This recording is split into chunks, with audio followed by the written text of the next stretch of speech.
Blood Money, episode 87 with Karen Kingston. This is a fight to save civilization. All right, we're on the latest episode of Blood Money with the amazing Karen Kingston. How you doing, Karen? Good. How are you doing? Good. Thank you so much for coming to our Blood Money podcast. I'm often, when I'm talking to people out in the freedom world, your name is always mentioned. You're one of the most highly respected individuals out there. And your resume and bio, I think, speaks for itself. I mean, you've had a lot of accomplishments in, the pharmaceutical world as a consultant. And it seems as though your journey kind of took like a hard turn at one point. Could you tell us a little bit about that? Yeah, I think there was a couple hard rights and lefts there in Uh-huh. in my journey. But if you're like referring to like when I came came forward regarding the injections, that was in May of 2021 when I officially sent out a communication. And what had happened before then. So a little bit about my background is I did have a firm called Veritage.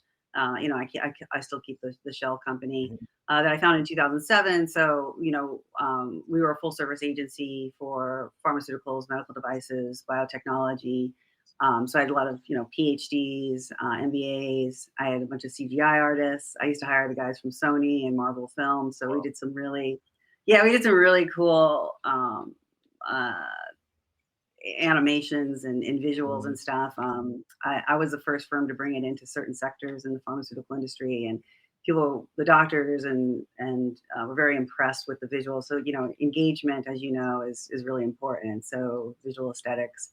But then I dissolved it when I went through a divorce in 2011 and took a few years off. And I had my son was young, when he was 6. So I really, when I went back to work, I didn't actually, fully go back. I would get interim jobs being like a chief marketing officer for non-US companies. I worked for an Israeli company for a few years. I did work for an East Coast company, a nutraceutical company, and that was, working in medical device and biotech. I mean, I could do that job with my eyes closed. So that was pretty easy gig for me.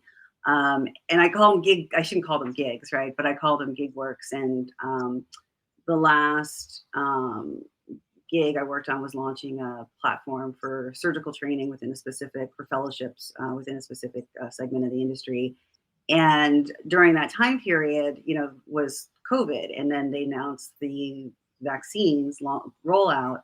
And I think like everyone, most of us knew like 2 weeks into the lockdown. I knew before then, like something wasn't right. It just seemed like everyone was going along with this theater for whatever reason. But then when they announced, these warp speed vaccines, I knew that was extremely unsafe to do, and but when they first authorized them, they said, okay, we're just going to authorize these for 18 and old, for 18. And even though they had authorized them for 16 and older, I thought, oh, never in a million anyone in their right mind can allow their 16 or 17-year-old to be injected. Like, they rolled out to 85 and 75. And, I refused to let my 82-year-old mother get injected. We had a lot of back and forth on that. But then when they announced that they were going to kind of redo these trials for the 12 to 15-year-olds, and they authorized it for the 12 to 15-year-olds prior to the authorization, which was on May 10th or May 11th of 2021. When they started discussing that in the news, it was like a millstone, from scriptures, like a millstone was tied around my neck.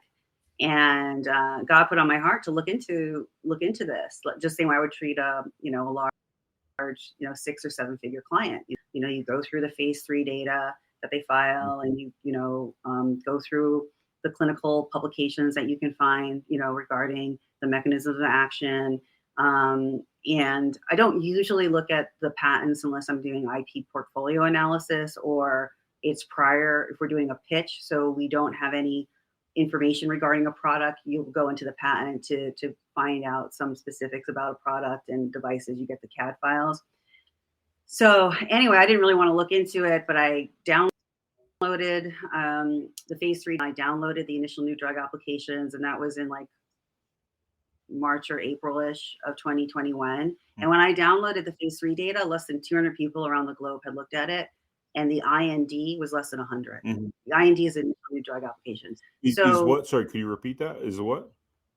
the phase 3 trial Mhm. data, which is the data that the FDA, the Pfizer submits to the FDA to get, typically would be to get FDA approval. So it's your 2-year data that you normally would submit, Yeah. but this, this was just 6-month data. It was really You 2-month said data, the is what it was. IND data. The IND stands for what? Not data, the IND, sorry, did I say data? The IND application, the initial new drug Yeah. application. So that was submitted in April of 2020 by Pfizer to the FDA to say, this is how we're going to conduct our phase 1, 2, and 3 trials. This is the information we have on animals. This is how we're going to proceed. And if you read that, it's criminal what they submitted to the FDA. The FDA should have never approved the initial new drug application. But what was alarming is that less than 100 people had looked at the initial new drug application around the globe. Wow. Wow. So, and I can tell you that it was never blinded, by the way. The people that, the administrators of the injections knew whether or not people were getting placebo or an injection. So it was never even a blinded trial. And it's a very damning document. And I know that because it's been taken offline. Wow. Yeah. Anyway, so, God asked me to look into that. I mean, it was just on my heart and I just didn't want to do it. And, I mean, let me ask you, in terms of like God putting something like that on your heart, was this like one of the more significant moments in your life that happened? I mean, have you felt pressurized to take certain stands prior to this because it felt like the moral and righteous thing to do? No, so let me tell you the story about how God put this on my heart, because there's another time. They were literally, when I got messages like this, they were life or death situations when Wow. I kind of heard something like this happen. Yeah. So what happened was, I'm a very empathetic person. I guess that's the word. I'm super sensitive. I'm very sensitive about children. And so it was obviously just bothering me in my nature that they were going to be doing this to children.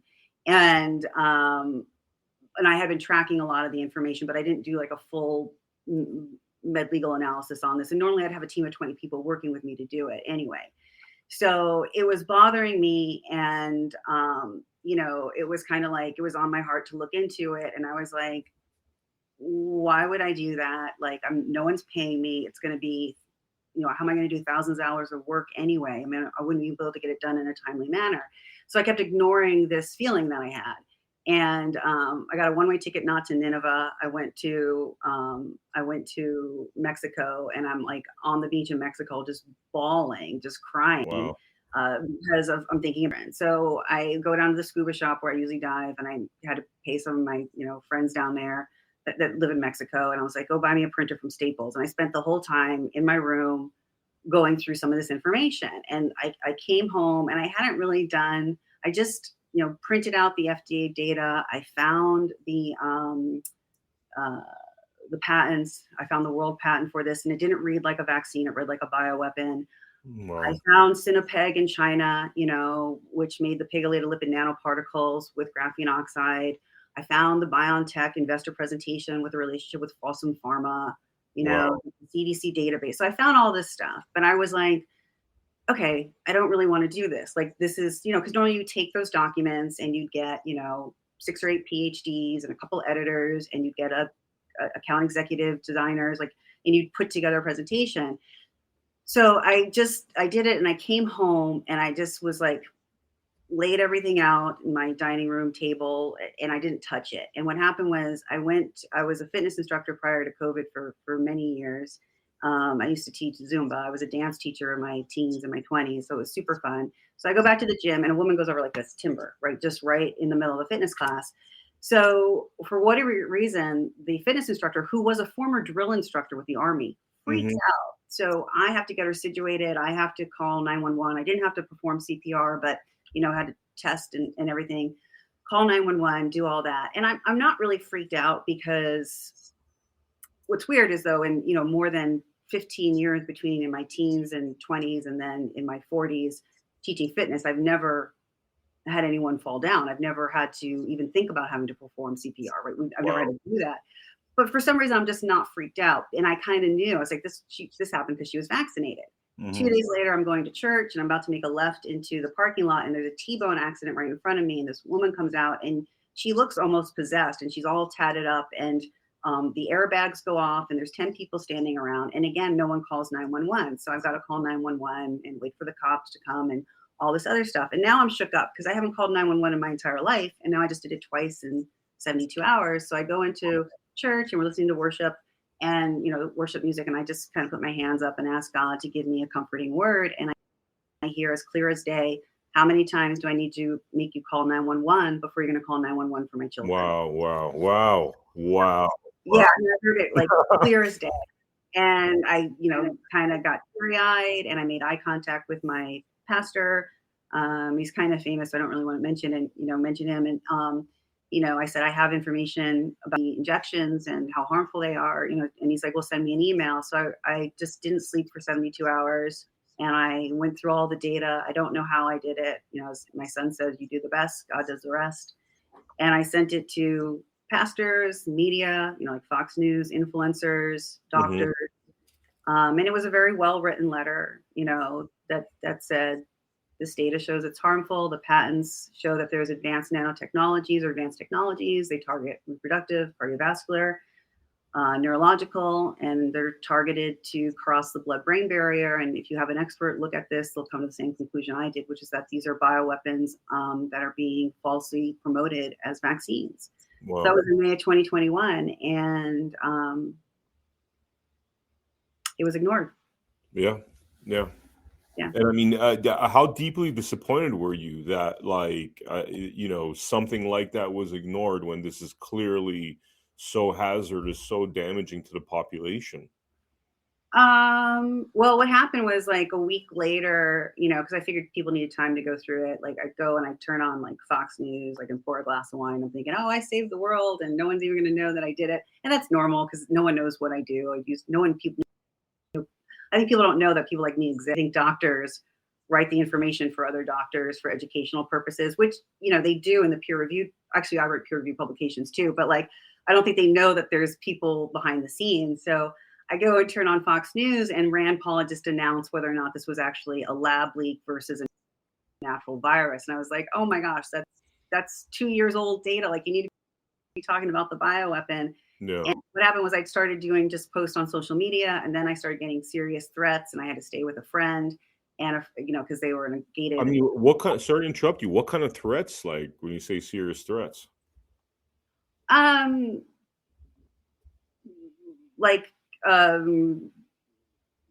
Like violent threats. Wow. I mean, because I read in your bio that you've been physically attacked. I mean, obviously the platform, yeah, that's pretty intense. But yeah, I mean, you're talking about $1 trillion market, so it's not my first rodeo. Your name of your show is Blood Money. I mean, people they kill for money. Yeah. So, I mean, it's not like, people will, I've had police for far less threats, like $100 million deals, never mind $1 trillion deals. So it's not like I didn't expect this stuff to happen. But that's pretty amazing. I mean, that's pretty amazing that you knew it was going to happen. You decided to do it anyways because it was a morally righteous thing to do. Well, yeah, and I can I'll explain that in a second. So I'll explain that right now. So before I came forward and even sent that email, because I sent it just to a couple people first, and my dear friend for 25 years called me up and said, I got your email. And he said to me, and he's not a whale, so he's not like a half billionaire, but he's in with all of them. Yeah. And he goes, I got your email. I won't get any more Pfizer shots. My adult kids won't get it. And he goes, but cut it out. He goes, you're never going to get hired again if you keep this up. And he goes, and you're going to get yourself killed. Right. Wow. And so at first I was like, he's right. And I was scared for like 2 hours. And then I was like, well, no, I've got to do this. But what I had to do was, after I did send the email out, I had to go through a process of mourning, and I had to mourn everything I was afraid to lose. I mean, everything I was afraid to lose. Wow. And I had to mourn my greatest fear. knowing that the Chinese kind of involved with this. So I just had to, so 72 hours. I mean, I did like in the book of, what Abraham had done. I just mourned for 72 hours. And so when, as a Christian, when you do that, then all your faith is in God, right? So there's nothing to threaten or tempt you with, right? There's just nothing. You just have to stay the course. So that's what I did. Wow. I mean, you haven't stopped. I know. Let's talk about, firstly, this latest article you put out on Substack, where your further research into these vaccines has indicated that there's electromagnetic devices within these vaccines. Yeah, I mean, well, it's not the electromagnetic devices in the vaccines that was in the early evidence in the patents. That's why people are magnetic. That's why, doctors are looking at what's in the vials underneath, microscopes, and they're seeing the self-assembling technologies. They're called nanotechnologies on the vendor's website. Moderna says they're programmable. So it's not shocking that they contain nanotechnology. We've just been gaslit by our leaders to say you can't use the term nanotech and you can't use the term bioweapon, because if you use those terms, words influence thoughts, and you'll be able to understand what's been done to you and your communities and our children. Mm-hmm. So they don't want us to use those terms. But what I was just another piece of evidence is that the DoD contract specifically discusses the lipid nanoparticle technologies, and then it cites the FDA good manufacturing practices for devices, and it cites FDA guidance for nanoparticle technologies, which are classified as electromagnetic devices. Mm-hmm. They're not biologics. Yeah. So if people were told, hey, this is a new vaccine that contains electromagnetic nanotechnology devices, I think most people would have said, no, thank you. Yeah. All through fraud, I mean, what is that when you use words like activate these like particles within you? I mean, what does that mean exactly? What do you mean? Like, in terms of the electromagnetic particles, it sounds like they can actually do something with it beyond just the magnetic aspect of it. They could activate it, or no, electromagnetic just means that it's an electronic device, yeah. Right? So this emits electromagnetic fields. Yeah. That's why, yeah.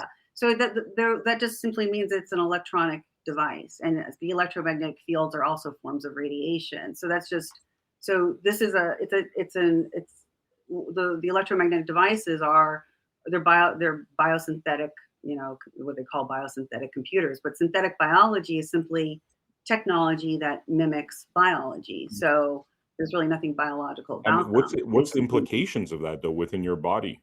I mean, beyond the myocarditis and all that stuff we've heard that are the side effects of the vaccine, I mean, what's the implication? I mean, what could they do with those particles that would affect our body?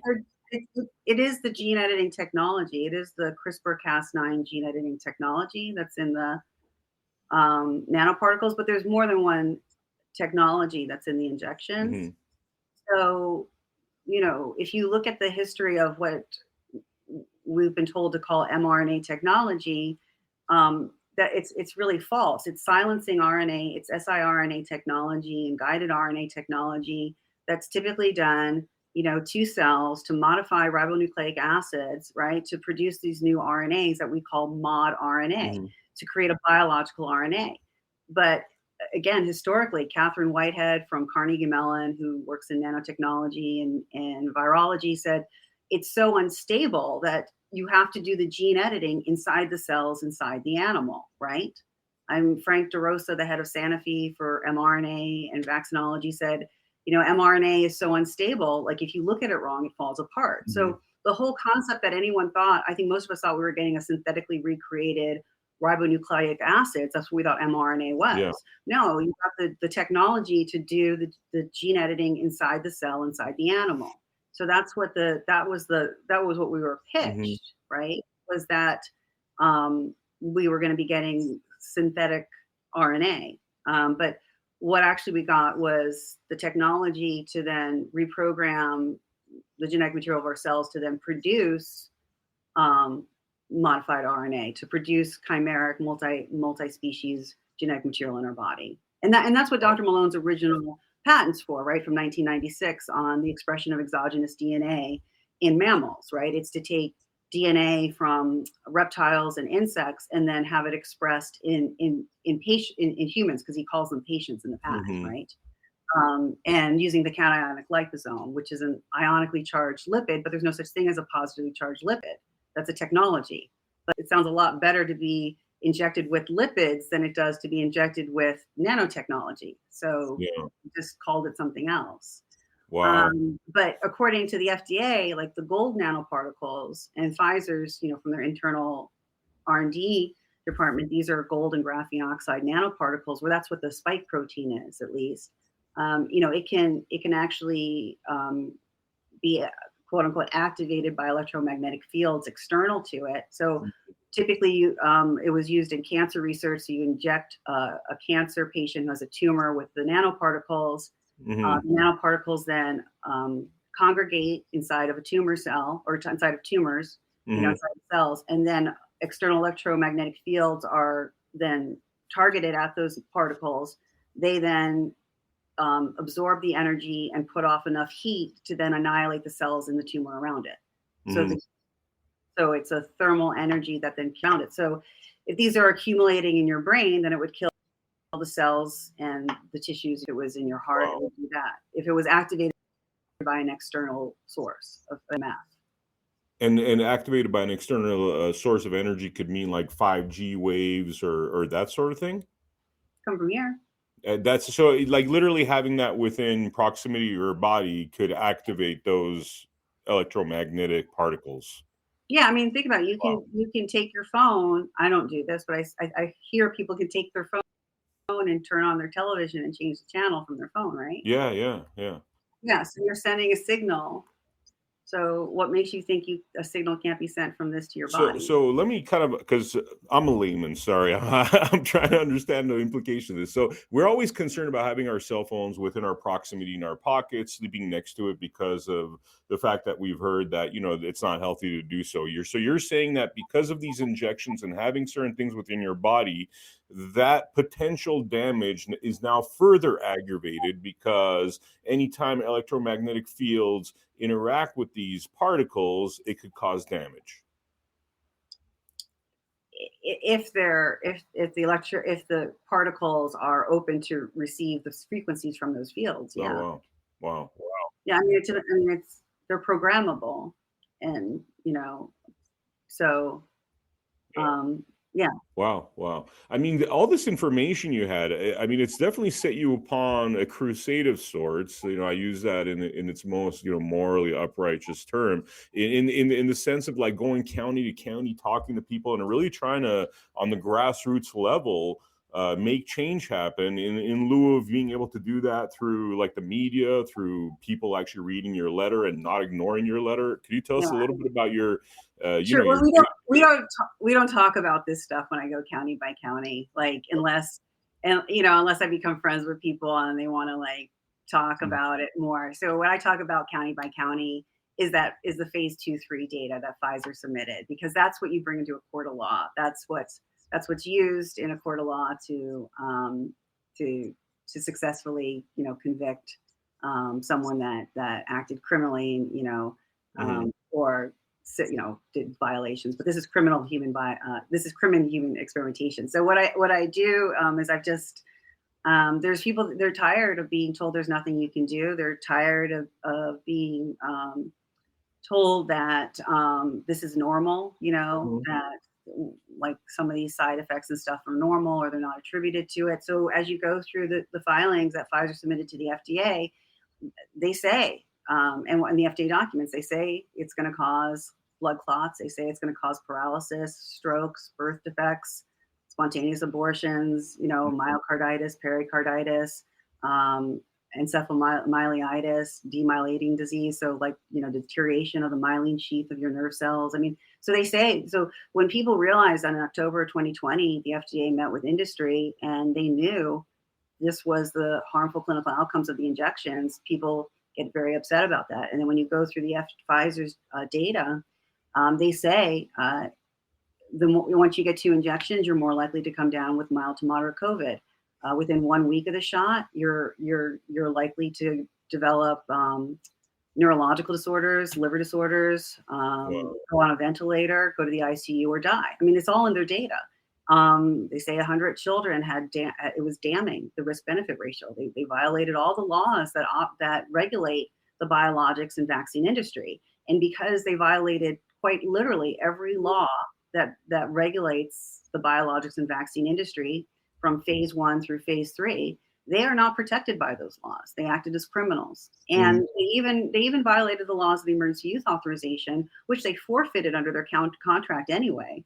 But even if they hadn't, they were supposed to be following HHS orders. And when you go through the Pfizer documents to the FDA, Pfizer was instructing the FDA to ignore their data.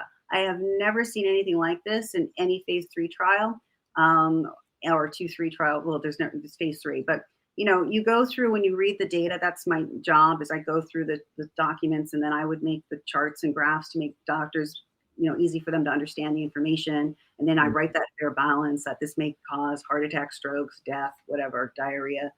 That's all in the fine print. But what was weird was that Pfizer calls out, the disease, disabilities, and death that are caused by their shots. And then they just say to the FDA, ignore it. Mm-hmm.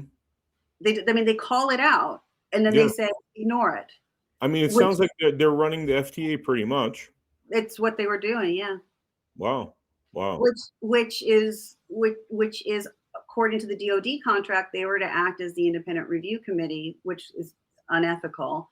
But in my industry, people understand that the FDA they really don't read the fine print. They don't care. They default to the IRC to do the summary slide decks and go to the main charts and graphs, and that's it. And they default to them. But what was weird was that Pfizer points out in their submission all of these harms. Like it was very obvious. Yeah. And they just said, ignore it. Wow.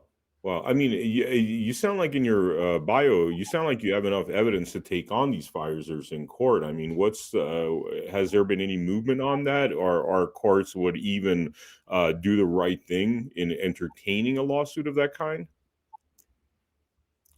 I think courts will. I mean, it's a matter of finding an attorney general, a state prosecutor, a DA. I mean, there's just nobody or an attorney that's actually willing to take on Pfizer. So they're completely vulnerable for civil and criminal liability. But there's just nobody willing to go after them. Now, as far as the judges, I mean, if you read the transcript from the Brooke Jackson case, I can't remember the federal judge's name, but I think people have to understand the Brooke Jackson case. I don't think people understand what a whistleblower case is. It's that they're saying Pfizer defrauded. They come on behalf of the government. They say Pfizer defrauded the government, like this, and it happens all the time. And the whistleblower cases over the years, there's been more and more case law to say enough is enough, because like someone might say, oh, you were contracted to get 3,000 widgets a month, and we were only sending you 2,995. So we defrauded you. And so they're kind of like, look, enough with these tattletalers who are trying to retire and make enough money for them and 5 generations of their family by being a whistleblower. Unless the government agrees that it's significant, we're not gonna just rule in favor. And that was it. Basically, Brooke Jackson said, look, there was 3 people that probably had COVID, and you didn't ignore them. And the FDA was like, we wouldn't have changed our mind anyway. So it's not as nefarious as people, I think it is. But if you read the judge's comments back and forth with the attorneys, the judge was very much aware that Pfizer acted criminally. And like he was almost like, but you guys are arguing the wrong laws. You're bringing in the wrong case studies, right? So there's people don't understand, like a judge is like a referee, right? So they may be rooting for the home team, but if your receiver keeps running into your own end zone, he's like, guys, can't count it as a touchdown for you. You're going to the wrong end zone. So I think, when I sit down with people, whether it's sheriffs or victims or just activists, and I go through the data, and I think most judges, most of them are good people. I don't think 80% or 100% of them are evil, demonic, Soros planted people. I don't know what the percentage is. Maybe it's 20%. But I think they go through and they see how criminal this was, and that it is by definition criminal experimentation on humans, which is by definition biowarfare, which violates, the 5th and 14th Amendment. You will not be deprived of life without due process of law. Yeah.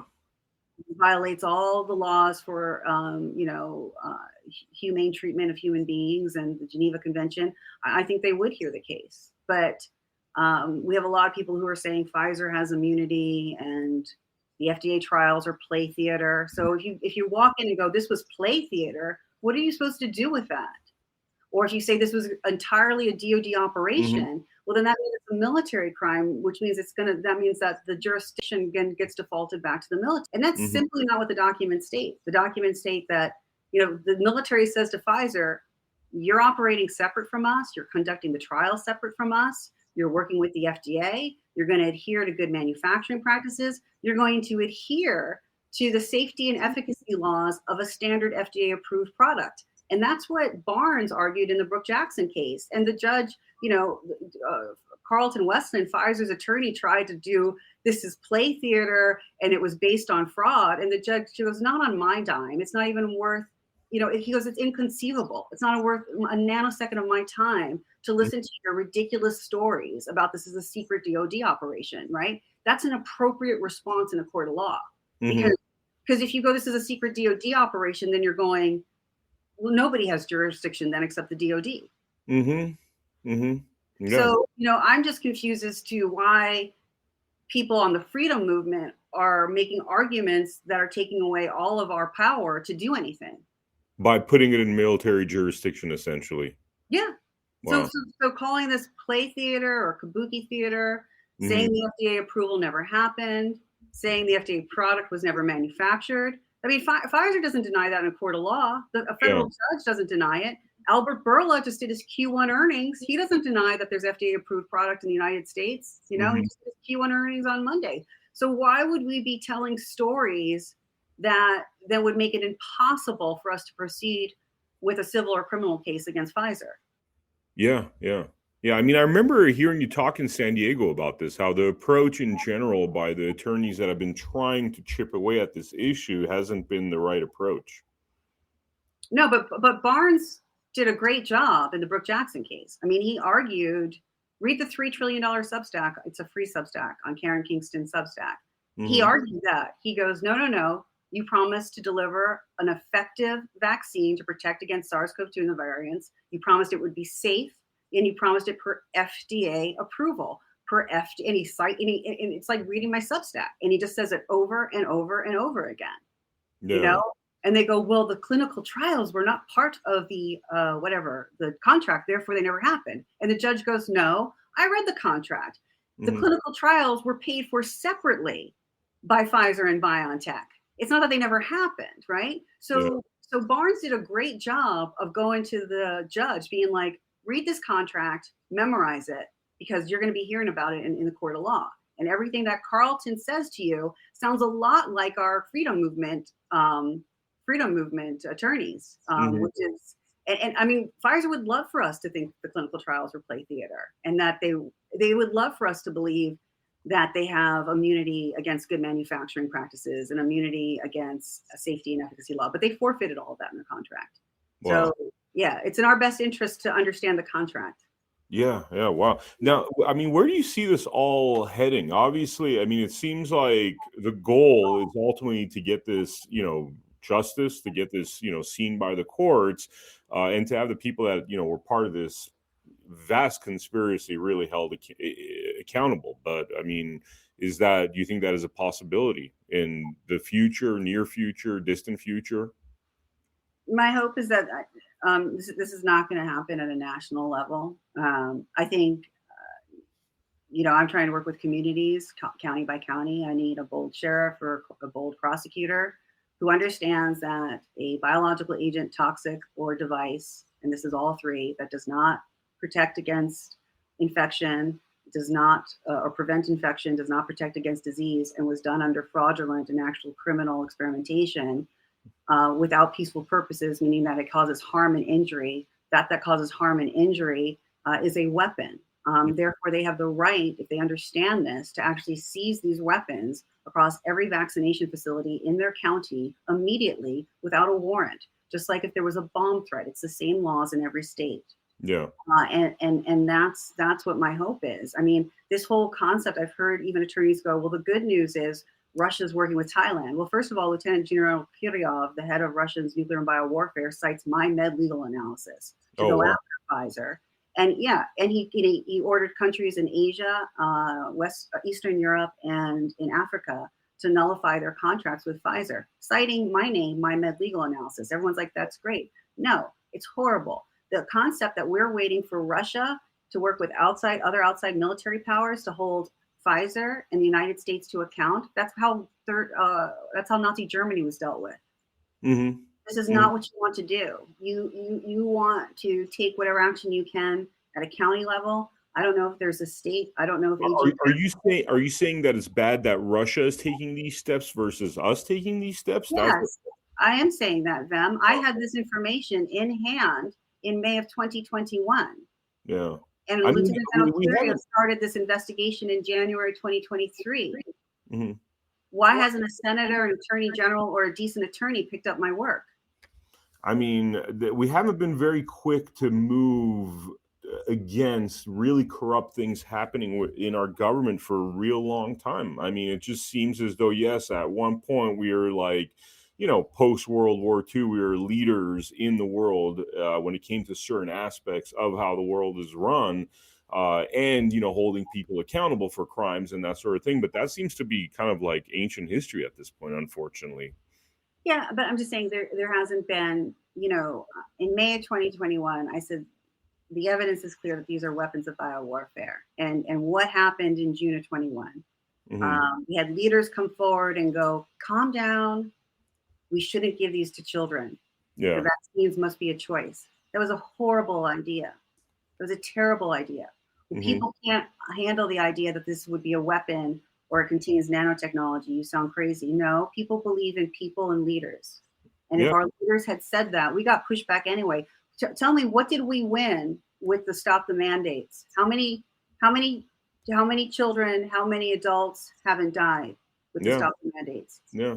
We're in the middle of extinction of our species. Yeah. We're still being told, calm down. Okay. We don't want to call these weapons. We don't want to go after the head of the snake.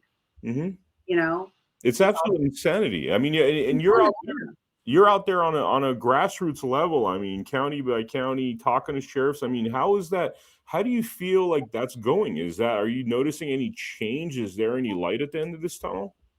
Yeah, I think it's just that we need more leaders to do it. I mean, in Collier County, they sent back $1.4 million to the NIH to stop educating. And that's because of you, or? Well, no, there's people there that were working with the commissioners for years now. There's activists in every county. I just come in and articulate data, as a strategist. I mean, I've changed the way doctors treat diseases around the world. I'm actually very good at taking complex information and making it compelling. I mean, I've trained thousands of reps and hundreds of doctors. It's not because of me, but I can help get a group of people over the finish line, right? Yeah, and so they passed an ordinance, they passed a resolution, but it's not happening fast enough because I'm truly, I don't think anyone else is saying the information that I'm saying. Or when they are sharing it, they're sharing it and saying, yes, this is a bioweapon, but it's the military operation, so there's nothing you can do about it, Mm-hmm. And so there's a spin at the end of what I call extrinsic fraud, so that victims don't take action. Mm-hmm. And there's also, I mean, I'm guilty of it, but that's why when I meet with people, I try to, there's too much information. So I try to keep it to the documents that you can bring into a court of law that stand up in a court of law that are standing up right now. The South African lawsuit against Pfizer is all about the phase 3 trial. It's all about, that whatever 48-page document, which is criminal. Yeah. So that's, I think things are going, they're going well when I'm investing. I mean, I was in Florida for a month just a couple of weeks ago, Wow. This is, I mean, just on your own dime and time. It's just essentially a labor of love. I want this. My goal is to get these pulled out of every community across the country, so I'm going where I'm finding people who are have that same goal, and they're organized, and they're disciplined, and they're motivated, and that's what I'm doing. Wow. Wow. I Wow. don't think people understand the ramifications of this technology, and it's in our food supply, it's in our water supply, but you've got to start somewhere. And it's very easy to go after Pfizer. They've left themselves so open and vulnerable by their paper trail. It's like shooting fish, but people are, I guess everyone's afraid of Pfizer. Afraid, I mean, just obviously physically, the fact that they have so much legal power that they'll, basically war of attrition people right out of court. That, I mean, they are the cartel. I mean, your show is called Blood Money. People kill for money. Like, you have to. Yeah. I mean, we do. It's funny because it's like we look at every industrial complex, right? And it's just crazy because it seems as though every industrial complex is geared toward making us basically a profit mechanism, but our destruction being part of that journey. It's crazy. I mean, it's not, it's everywhere. It's everywhere. It's not just a medical industrial complex. Everything seems to be geared towards profit. Regardless of suffering right now, and it's a really sad state. I mean, it's like Blood Money after 85 episodes. I mean, I have a whole workout regimen now that's literally me detoxifying out of just hearing all this tragic information, to be honest with you. But so people won't go. So Pfizer, they were paid $154 billion for Comirnaty in 2020, right? And then I think it was $68 billion in 2021 or something like that. And I forgot what the 2022 number is. I mean, 154 billion was primarily from the United States too, right? That was most of the money. So you asked about, like, what are people afraid of? They don't want to get killed. They don't want their families to get killed. They don't, if they have any dirt, they don't want that coming forward. This is not, this, Vem, your name of your show is Blood Money. What happens when people go after. I mean, but you are the shining example of that. I mean, it's like and obviously your Christianity has a lot to do with the fact that it just seems like you don't really have a fear of death. Is not like in your top 10 list of concerns right now. My concern is at first my biggest concern was, God's children, the lives of God's children. And now I'm realizing I'm worried about their souls. Mm-hmm. This is a truly demonic plan, and before the devil can destroy, he must deceive. When you say, so many people souls, have been. Sorry, could we dive into that real quick? Just when you say you're worried about their souls. I'm a Christian, and I believe that we were made perfectly in God's image, and I believe in the resurrection of Jesus, and I believe our salvation is through him and through his power. And what this technology does, is it hijacks. I mean, it's disgusting. It hijacks your genome, your cells. Yeah. It integrates it. I mean, Dr. Robert Malone went on Glenn Beck, and he said, the mRNA technology, if you will, is the suite of technologies into transhumanism. This is what the self-proclaimed inventor said. And Glenn Beck says, what's transhumanism? And he said, it is the genetic, modification, both biological, meaning non-human biological. So Malone specifically worked with insects and reptiles. I think that's disgusting. So it's the biological, mechanical modification to humans, to their genome. And essentially making... That's blasphemous. That's demonic. Yeah. I mean, prior to the interview, we're talking about attorney Todd Callender, and interviewing him. He said that there's actually legal precedent, whether this holds up, against our Constitution and all that. But there's legal precedent where everybody who's gotten this vaccine is now considered not a Homo sapien. It's another word, Borg, something. I don't remember the exact term he used, but that's what they are classified as. No, so under I'm going to read this. 1 USC Code 8, a person, a human being, a child, an individual is any person that's a Homo sapiens species born alive at any stage of development. Born alive means that they are, with respect to a member of the species of Homo sapiens, means that a complete expulsion or extraction from his or her mother at that member of stage of development.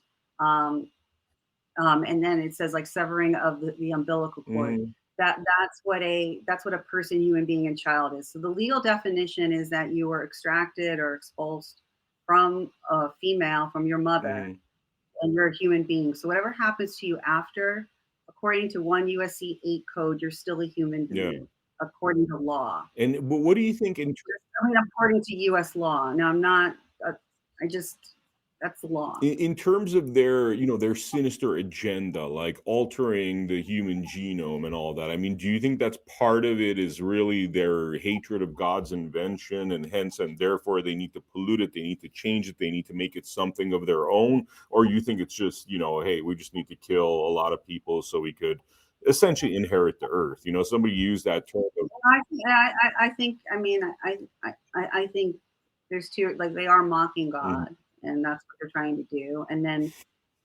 they're playing off of many human beings' need for, or desire for power and money. So it's not that people that are going along with this agenda, like you take a look at Pfizer's mRNA injections, they cause dozens, actually hundreds of new diseases. And now there's all these new companies that have synthetic biological solutions to these new diseases. So a lot of people are going to make lots and lots of yeah, money.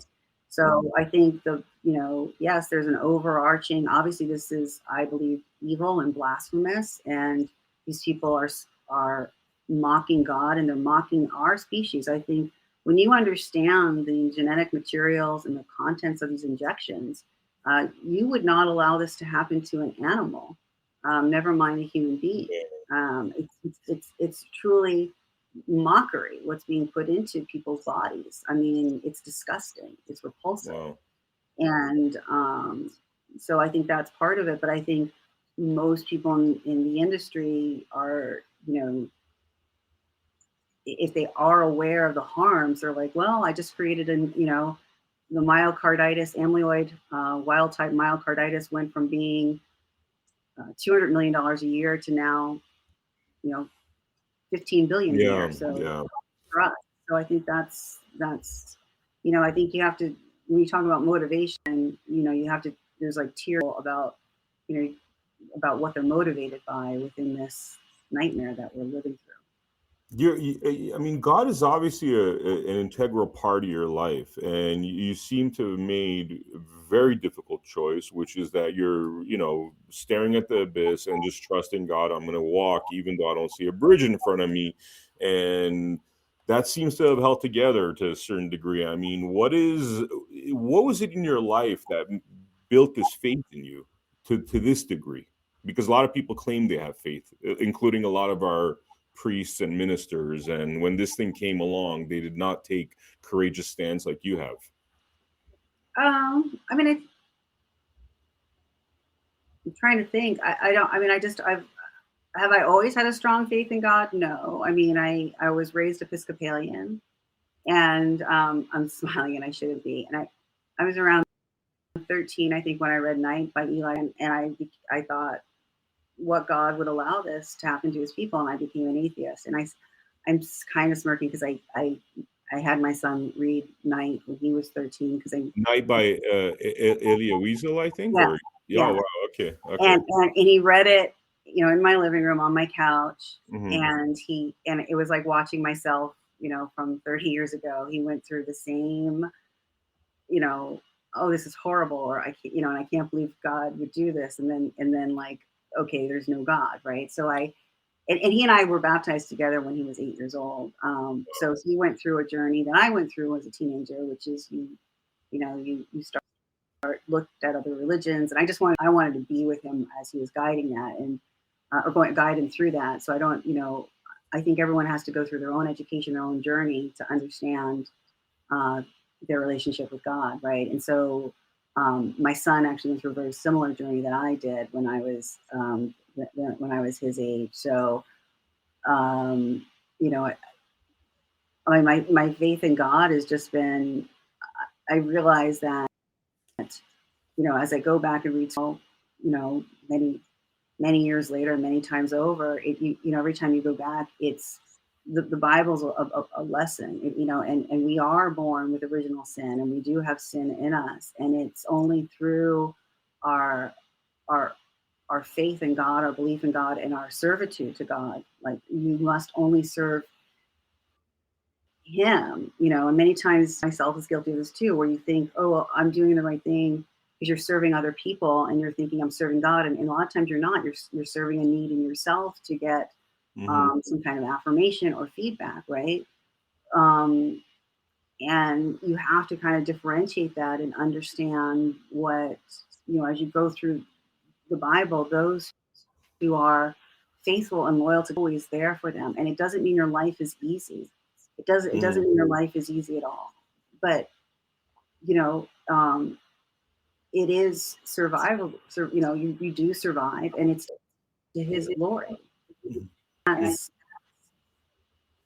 that's how I understand it, and that maybe, I guess that's what keeps me going. I'm not worried about things. I'm worried about um, I'm worried about eternity, for myself and my child, and I don't know why I worry about it for other people as well. Hmm. Hmm. Yeah, I mean, if you're a Christian, I mean, this is a battle between good and evil. I think back to when I was growing up, and there was that gray area where, you could be, I think, a little bit more agnostic about certain things, but it's definitely hard today, especially after 85 episodes of Blood Money, to feel like you don't have to choose a side with what's happening. Yeah, you have to. I mean, this is truly evil. It's to the destruction it's to our extinction. I don't think people understand that. Yeah. And I mean, my last Substack I wrote, and I had been, researching the use of mRNA technology since the summer of 2021 in our food Mhm. supply. And what people need to understand is that when this mRNA, and in the last 2 years, they've sprayed it, over our oceans, over our lakes. They've put it into the crops, right?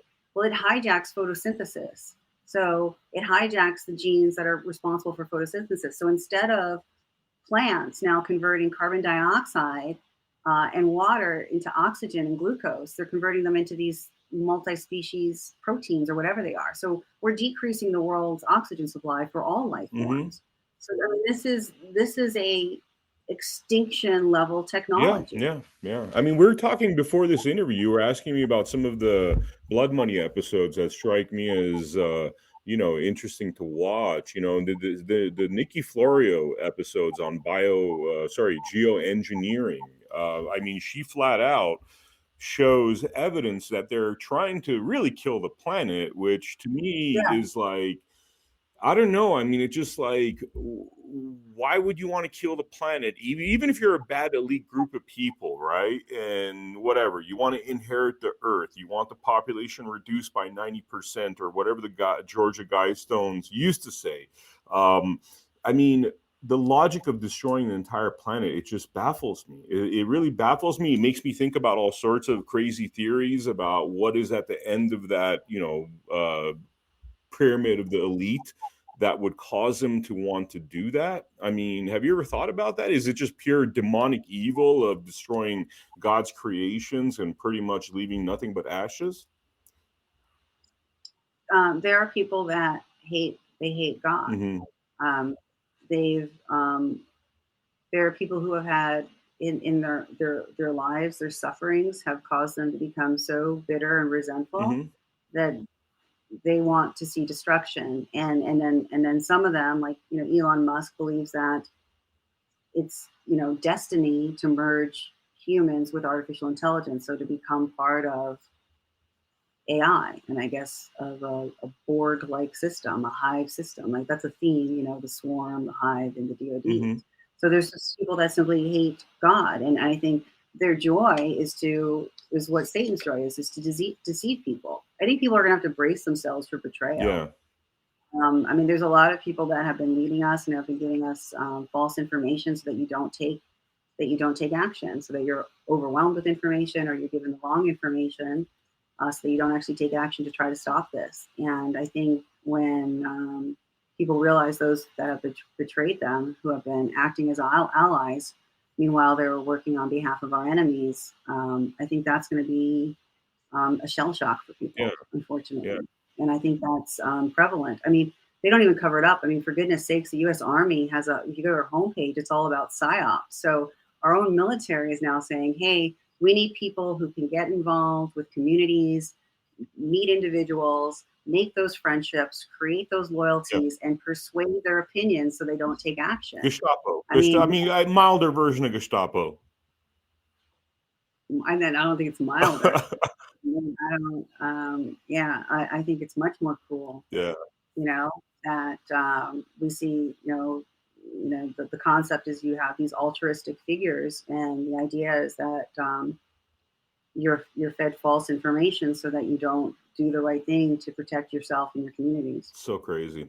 So crazy. I mean, straight up, it's an attack on humanity. Karen, is there anything that we didn't talk about in this episode that you'd want to, mention in closing? Any way to, if you're doing fundraising for any specific, agendas, events, or anything? The mic is yours. I think just my Substack. You can go to Karen Kingston Substack. The $3 trillion Substack. It's free. Can We Talk is the draft letter that I've been using with local governments and commissioners and stuff. It's not finalized. I'm working on another version, but that's free as well. So I would just check out the Karen Kingston Substack. I check out, Dr. Malone, is he invested in transhumanism or humanity? Because that goes into the convergence of the biodigital realm with humans. And again, it doesn't, this isn't a judgment. Dr. Malone does think that merging the biodigital realm, per his words, is ethical. I don't, but you can read it, and you can hear him talk about that, and you can look at his patents that go into some of the detail about merging human biology with reptilian and insect biology, and then the digital realm. So people think this is ethical. I think we have leaders who are just trying to get us to agree with them. So if you read Unrestricted Warfare, the most important line is to not compel your enemy with force, military force, but to use every means necessary to get them to agree to your ways, to agree to your goals. And so that's what's happening. Wow. I'm going to ask you one more question. I was looking at the clock and I saw it was about to hit an hour. But this is so interesting that I got to ask another question here.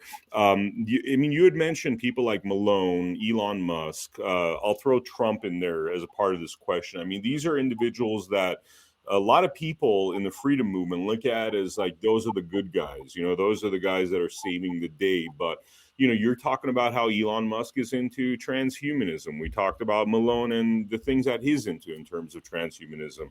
Then you have somebody like Donald Trump that was really pushing these vaxes, has yet to, as somebody that has been considered by at least, people in the freedom movement as an arbiter of truth and willing to stand up against the lies of our government, corrupted politicians.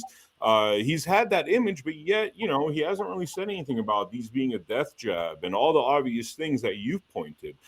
Is there no good guys out there right now? Are we on our own? You going out there county to county, me doing the Blood Money podcast, and I don't know, maybe 50 podcasters, influencers that are actually, speaking the truth. I think we are very infiltrated, in regards to Trump. At this point, there's no excuse to not say anything. If you read my Substack about Tucker Carlson, when someone is of that much power and influence, what they say is more powerful than what a loved one or a spouse or a family member says. So when a family member would beg to get the injection, like a mother or a sister or someone that's in the U.S. military, and that your brother or your son says, well, if it was really bad, Mom, Trump would tell me. So there's so much power. And so Carl Jung has a great, I think it was Carl Jung, this is Jordan Peterson, if you're wondering someone's intentions, look at the outcomes. So if you're trusting in leaders, look at what the results are. So with Trump, he did a lot of great things, but there was Operation Warp Speed, and he has not come out against the shots, and millions of people are dying, not just in the United States, but around the world. So if you want to know someone's intentions, look at their outcomes, and look at their outcomes based on their power, their influence, and their resources, and then question what their intentions are. Yeah. Wow. That's all I have to say. I mean, that doesn't mean give up hope. Like, this whole concept. I mean, I was got many phone calls from friends of Dr. Malone telling me to back off because, he's the leader. And if people question him, then they're not going to believe anyone, and everything's going to fall apart. Well, that's a CIA tactic. And it's also a high school cheerleading tactic as well. I hope you're not dumb enough to not question authority. That is the most ridiculous thing I've ever heard. So, I mean, do you suspect leaders who are worthy of being leading people they can face confrontation. I mean, have these people never sat in a budget review or a board meeting? Give me a break. You question people aggressively sometimes when there's enough at stake. And now we're talking about our country and literally humanity at stake. Yet we're not supposed to aggressively question people when they present fraudulent information. It doesn't make sense. And I know this would be speculation, but do you suspect that like a Malone is like a CIA plant, or is he just, somebody that has beliefs that we don't necessarily agree with? I don't agree with his beliefs. And, that's basically it. These are bioweapons. Mm-hmm. So he's the inventor of mRNA technology. He claims that, right? He has how would he ever come forward and say my technology is a bioweapon? Then he's an international war criminal. Mm-hmm. So there seems to be a conflict of interest in his leadership position and his beliefs and what's actually happening as the results of his invention. Again, if you question someone's intentions, look at the outcomes. What are the outcomes of Dr. Malone's invention? Mm-hmm. Yeah. I'm not saying I don't know anything about the CIA and stuff. Yeah.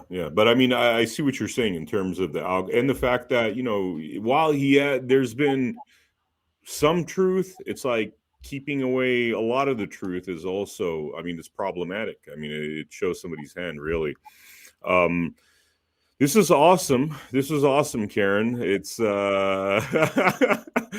it's funny. It's all this information is just so heavy, but we have to grapple with it, and we have to share it with people, and make sure that we can do what we can. It feels like the Titanic's already hit the iceberg, and right now it just seems like we got to fill as many people in those lifeboats as possible, Yeah, I mean, if leaders will rise up. I mean, it's kind of like if you have when you have a cabinet, it's always full. I mean, when you make space, next thing you know, 2 weeks later, it's filled up again. Like, it's just, I don't think people should fret over the fact that maybe a leader that they've been following for weeks, months, or years is maybe not what they thought. That's okay. New leaders will arise. But,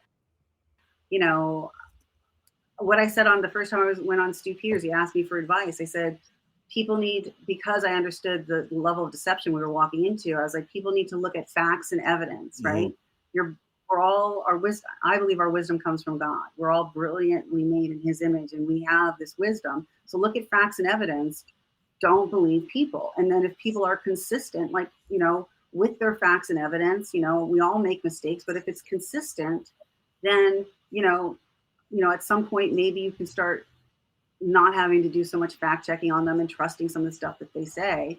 But, what I was surprised at is just the venom that came at me whenever I would question someone that said something that was blatantly false. They would say the exact opposite of the truth, and all this venom would come out me. How dare you question that person? That makes you look bad. I was like, well, what they said was blatantly false, and if they are an expert, then they lied. And okay, well, how does that make me a bad person to understand, to look at the evidence that they cited and say that's not what it says? It says the opposite of that. I mean, it's like when you mentioned like 100 people worldwide read that document by Pfizer, I think it was, or the in 5 years. Yeah. I mean, that is, Mhm. and then you look at the doctors that stood up. We have 1 million doctors, but 400, 500 of them stood up to, these mandates and were vocal about it. I mean, I don't even know is that like less than 0.1%? When you look at those ratios, it's insane. The level of cowardice is insane. The amount of people that are just willing to be like another brick in the wall, like drones, is, I don't even know how we got here. I thought we had a much more rebellious spirit in this country, to be honest with you. I did too. I thought, I come from an Irish Catholic family, and I have 3 older brothers, so Uh-huh. I got a fighting spirit. Maybe that's where my belief in God came. Seriously. So, yeah. There was a lot of, yeah. Yeah. Um, So much respect to you, anyway. though. So much respect to you for what you've done. I mean, just to strengthen your voice, it just, yeah, mind blowing, Karen. I know what this fight entails, and I mean, you've been right in the front line and taking the hits, and really, I commend you on your courage. You're an American hero. Oh, thank you. Just doing what I'm supposed to be doing, I guess. So, Yeah, but thank you. yeah, thank you. Is there anything else in closing that you'd want to mention, or? Um, I would just say God has not given us a spirit of fear, but of power, love, and a sound, which is an intelligent mind, an intelligent and rational mind. And, when you get overwhelmed, take some time for yourself, clear your mind, connect with God. If you need guidance on what to do, there's a book called the Bible. It's very helpful. Very helpful. So Very helpful. Yeah. I'm recommend going there. And I think it's important to connect with people. Yeah. Tell the people that you love them every day. See them as often as you can, and let's break out of this virtual world. Yeah. Yeah. And when you had that moment where God really spoke to you in Mexico, you were on holiday, right? So you're out there kind of clearing your mind, and in that moment, it really, the right path kind of struck you. Oh no, I just had this heavy Mexico. I was in church after I called 911 the second time, and just I was listening to worship music, and because we were performing, and I just asked God to give me some words to comfort me. Like I was just I was kind of like, give me some word to comfort me or something. And then I just heard, how many times do I need to make you call 911 before you're gonna call 911 for my kids? Wow. I mean, Not comforting words of action. I mean, but yeah. well, if you ever wonder, like, how do you know it's not your ego or God talking? You don't want to do it. I mean, Mhm. every time I've really prayed and connected with God, I mean, it's never, he sharpens his children. I mean, he trains us, he trains his warriors. So yeah, if God's telling you to go on vacation, it's not God. Yeah. Okay, that's not. Yeah. He gives you work. He gives you work to do. We're not here It's to go work on to do. vacation, Yeah, right? yeah, yeah. That's not God. That's awesome. Yeah. That's awesome. This has been wonderful, Karen. I really appreciate it. It's so Thank awesome having you. you on our show. And to the viewers out there, thank you so much for showing up to this episode of Blood Money. Please check out AmericaHappens.com, where we have our episodes posted on a daily basis, including Gloves Off with Joy Gilbert, Mindy Robinson's Conspiracy Truths, Gianna Michelli's The State National University, our new show Vibe Time. Hopefully I didn't forget anybody, but check out AmericaHappens.com. All of our shows are on there. I will see you on the next episode of Blood Money. Thank you.